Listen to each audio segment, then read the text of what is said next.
Friends, நம்ம AC வாங்கினே இந்த install முடிஞ்ச பிறகு இந்த ரிமோட் யூஸ் பண்ணும்போது பார்த்தீங்கன்னா ஃபஸ்ட் டைம் ஃபங்க்ஷன் ஆகாது. ரிமோட்டில் ஃபங்க்ஷன் ஆகும், ஆனால் ஏசிக்கு மேட்ச் ஆகாது.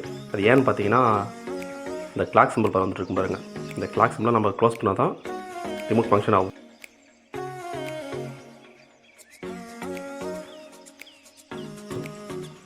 அது எப்படின்னு பார்த்தீங்கன்னா அந்த கிளாக் பட்டன் அமுத்திட்டிங்கன்னா ஸ்டாண்டர்ட் ஆயிரும். ஸ்டாண்டர்ட் ஆன பிறகு நீங்கள் ஆன் ஆஃப் பண்ணலாம். பார்த்தீங்களா, மற்ற ஃபங்க்ஷன் ஸ்டார்ட் ஆகும். உங்களுக்கு ஆன் பண்ணி காட்டுறேங்க.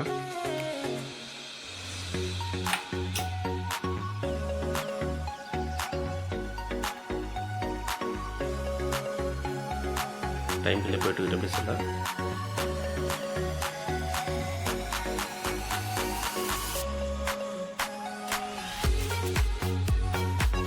அவுட்புட் ஆயிடுச்சு. உங்களுக்கு மேனுவலாக பார்த்தீங்கன்னா சப்ளை ஆஃப் பண்ணிட்டு ஆன் பண்ணும்போது கம்பெனி சைட்லேருந்து வித்தவுட் டேட்டா ஆன் ஆகும். நீங்கள் ஆஃப் பண்ணிவிட்டு ரிட்டர்ன் ஸ்டார்ட் பண்ணிக்கலாம். இப்போ பார்த்தீங்கன்னா ஃபங்க்ஷன் ஆகுது. ஃபஸ்ட்டு வந்த உடனே ஃபங்க்ஷன் ஆகாது. ஆன் பண்ணலாம்.